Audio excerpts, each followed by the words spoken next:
Now in the past there have been plenty of amazing play shot builds, but nothing compares to this one. Today I will be putting y'all boys onto the best play shot build, and not only that, I will be giving y'all boys the best badge layout and jump shot for this build in order to score efficiently. Be sure to drop a like and turn on post notifications. Let's get right into the video.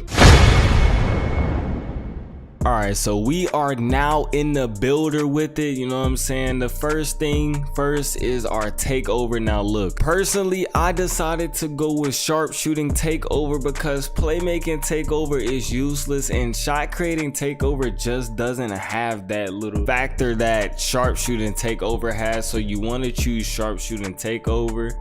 And then for the wingspan, I went 71.0, you know what I'm saying? Now for the wingspan, you want to choose literally the smallest wingspan possible. I chose 71.0. Don't want to choose anything higher than that, you know what I'm saying? Your three-pointer gets a boost, your ball control gets a boost. You can still dunk with this wingspan as well, do not forget that. And then my weight will be 165. As you can see, with a 165 weight, you get a 94 speed, you get a 93 acceleration. And then my height, the height is probably the most important aspect of this entire build. The reason why I went 5'11 and not 5'10, 5'8, 5'7, I feel like anything below 5'11 is too short, and anything above 5'11, you know what I'm saying, you don't really get the chance to use your mismatch expert. If you make your player 5'11, you get to use your mismatch expert against a lot of people, and as you can see, the attributes drastically change if I go too short, you know what I'm saying. I don't want to lose too much of what I already have lost, you know what I'm saying. And then if I go up, it's just not the same as my 5'11, so be sure to just go 5'11. And then my body shape is slight. You can choose whichever body shape you want to, but honestly, as a guard, I prefer to be slight. Now these are the way my attributes are distributed. As you can see, I get 1 finishing, 24 shooting, 23 playmaking, and 6 defensive. Now for my close shot, I went 70. For my driving layup, you want to go 80. Driving dunk, you want to go 64. Mid-range 90. 3.87. Free throw 90. Post fade 69. Pass accuracy 88. Ball handle 87. Post control 57. Interior defense, do not upgrade that at all. Perimeter defense 75. Lateral quickness 75. Steal is at 80. Offensive rebound, do not upgrade this. You are literally 5'11.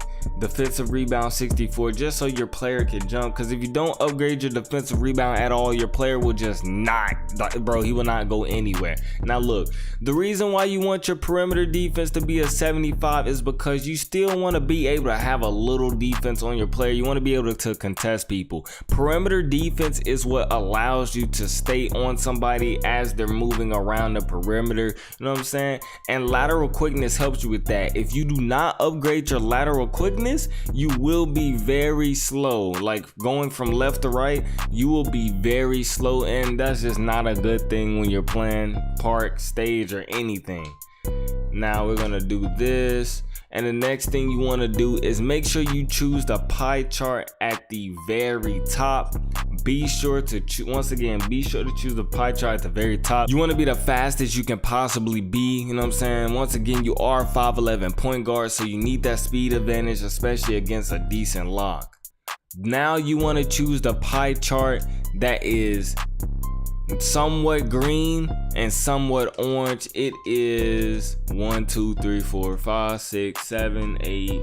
It is 8 pie charts down. So yeah, choose this pie chart right here. Majority orange, majority green, somewhat red, somewhat blue. And then you want to make your guard a point guard, not no shooting guard. Me personally, I like going left-handed. And now I'm going to get into the best badge layout for this build. Now we are in the little badge setup thingy. Now as far as finishing goes, honestly, I would put on limitless takeoff just because your player can dunk. Why not have your player dunk as fast as they can? If you don't have on limitless takeoff, your player like just won't jump like that. You feel me? Like your player won't really take off. That's the point of limitless takeoff. So make sure you have on limitless takeoff. And now as far as shooting goes, this is what I would run. First things first, we want to put Hot Zone Hunter on Hall of Fame. What this badge allows you to do is if you have hot zones around 3, Hall of Fame will make it to where your green window is huge. Then we got to put the bailout badge himself, Sniper, on Hall of Fame. Y'all already know about this badge. Helps you smack whites like crazy. Then we have Mismatch Expert. Now we are 5'11". Now the thing about Mismatch Expert is if you are shorter than somebody, you can shoot in their grill. You can get those little 27-30% contests off, and they'll practically be wide open just because you have this badge on. This badge is highly overpowered. Then I would run blinders on Hall of Fame. Now some defenders don't understand this badge, you know what I'm saying, but as a play shot myself, I do. So basically when somebody's on the side of you and not in front of you and you're getting ready to get that shot off, that shot counts as wide open. Okay, that shot literally counts as wide open. So you want to be sure that, you know what I'm saying, if you're shooting a blinder shot, somebody's to the side of you and you just pull. That's all you got to do. Literally all you got to do. One of the badges that nobody really talks about but everybody uses but it's not really talked about is Stop and Pop. And I guess you really don't have to talk about it. It's understood. You throw this badge on if you're a guard. Like, I ain't gonna lie. Like, if you don't have this badge on, this is almost as bad as not having on Sniper. Now with Stop and Pop, anytime you shoot off the dribble, this badge right here will trigger 1000%. So make sure you have this badge on. And yeah, I ain't gonna lie. Now as you can see, we have 4 available badge upgrades. Now you can either do Chef on gold and then, you know what I'm saying, Green Machine on bronze. Now I'm gonna tell y'all right now, I literally have a 2-way playmaker and I don't even run Green Machine. So you can either just go run Chef on Hoff with this build, or you could, you know what I'm saying, run Chef on gold and then Green Machine on bronze. Completely up to you. Me personally, I would just run Chef on Hoff. So that's that.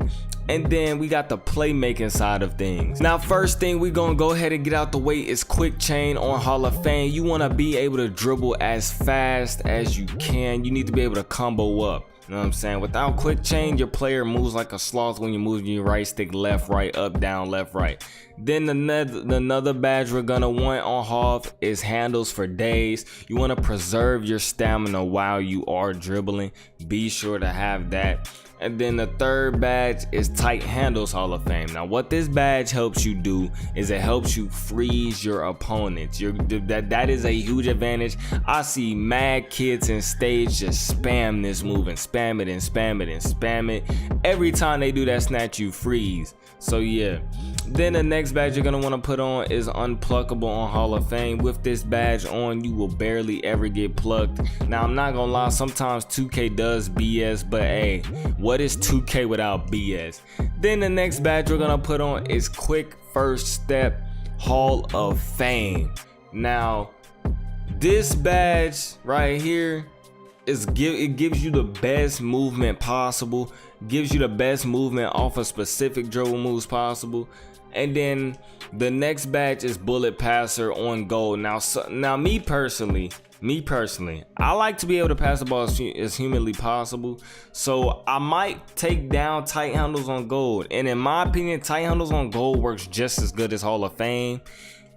So we're gonna put this right here on Hall of Fame. You wanna be able to throw those dots, those steamers. As soon as you see somebody wide open, they're getting dotted. You know what I mean? So yeah.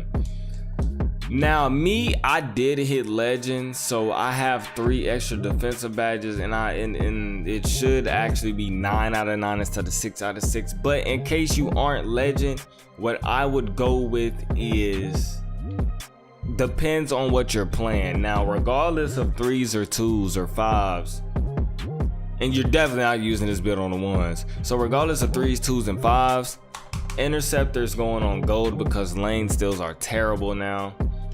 And then on threes,